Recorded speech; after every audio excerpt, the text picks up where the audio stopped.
أعوذ بالله من الشيطان الرجيم. بسم الله الرحمن الرحيم. Au nom d'Allah, le tout miséricordieux, le très miséricordieux. Comme convenu dans les groupes, la news mystique, de diffuser une série d'émissions dans différents domaines de connaissance de l'islam concernant ces mois bénis de Ramadan. Des émissions de moins de 15 minutes pour ne pas fatiguer l'auditoire. En ce qui me concerne, je vais vous entretenir sur l'exégèse du Coran avec le livre Majma' al-Bayan sous forme de questions et réponses.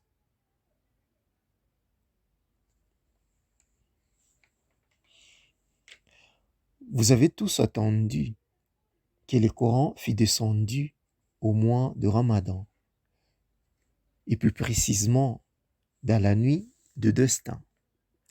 A'udhu billahi minash shaitanir rajim. Bismillahir rahmanir rahim. Inna anzalnahu fi laylatil qadr. Nous l'avons fait descendre dans la nuit de destin. Nous savons qu'il existe des formes de descente du Coran.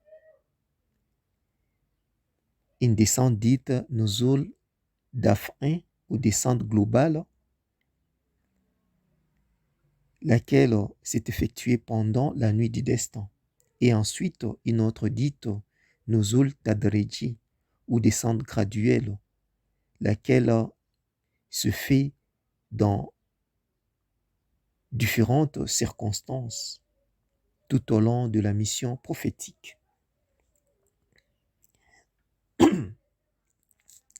Excusez. L'effet Ayatollah Kashmiri nous recommande de chercher dans le mois de Ramadan une adoration qualitative et non quantitative, c'est-à-dire de choisir chaque jour un verset coranique et d'essayer de méditer là-dessus, au lieu et place de multiplier de lectures répétitives des sourates, sans pour autant saisir le sens du contenu. Circé, nous avons voulu, à travers notre intervention, donner une occasion à nos chers auditeurs de se rapprocher de leur Créateur dans ces mois bénis en méditant sur l'un des signes de Dieu sur la terre qui est le verset du Saint-Coran.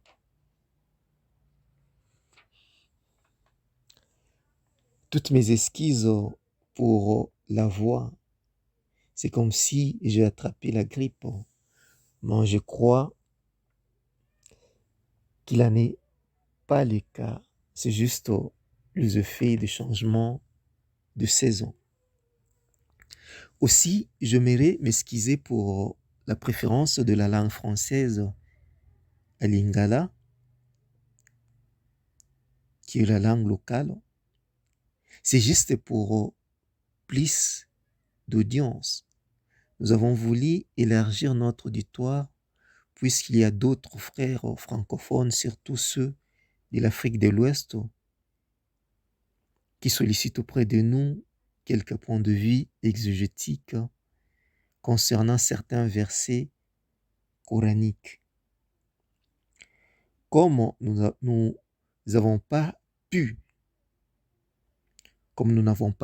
satisfaire à leur demande, faute de temps, nous profitons de cette occasion qui nous est offerte par ces groupes pour faire d'une pierre des coups, comme on l'a dit.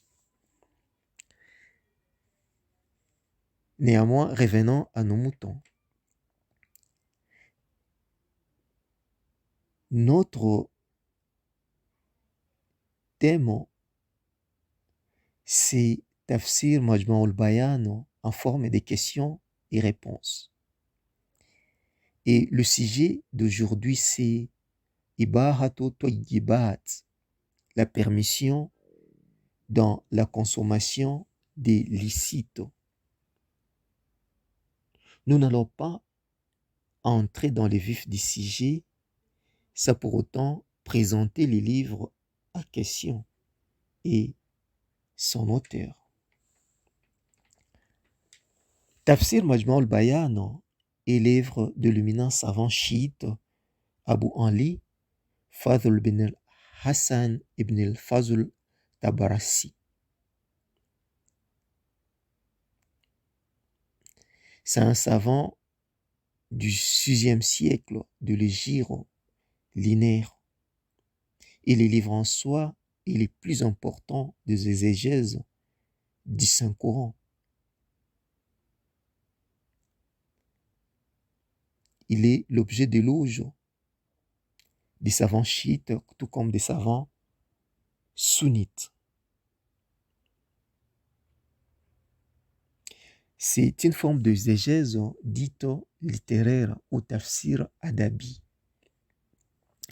D'entrée de jeu, comme nous l'avons dit plus haut, notre sujet s'intitule Ibahatu Tayyibat ou la permission dans la consommation de licite.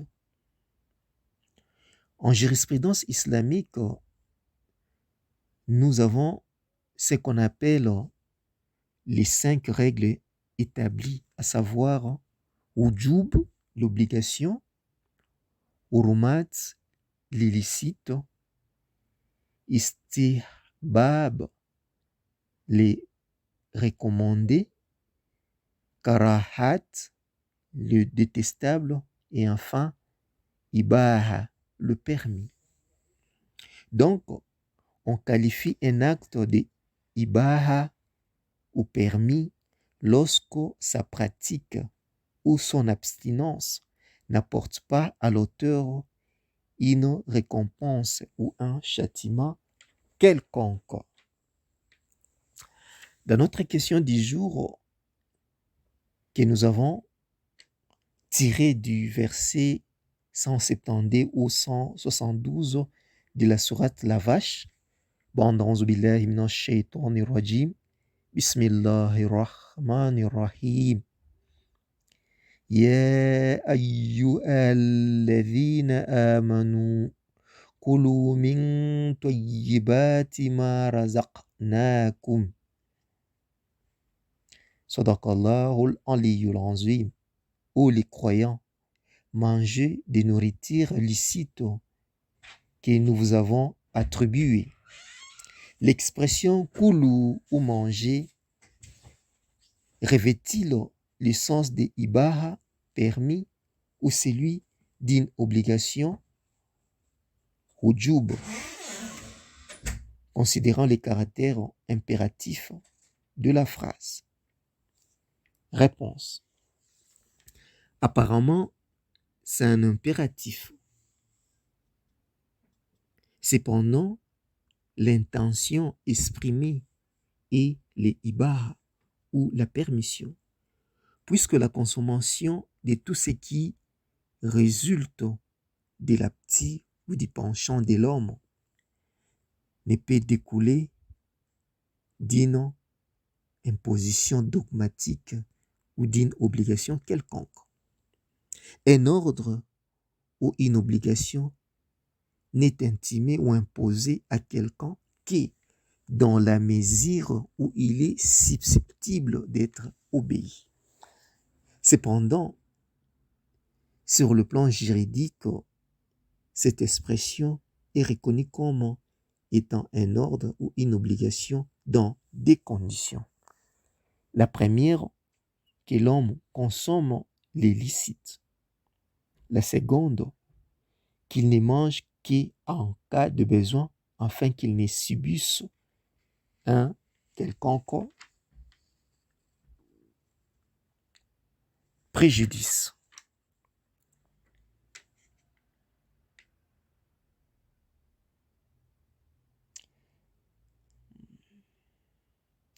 Toutefois,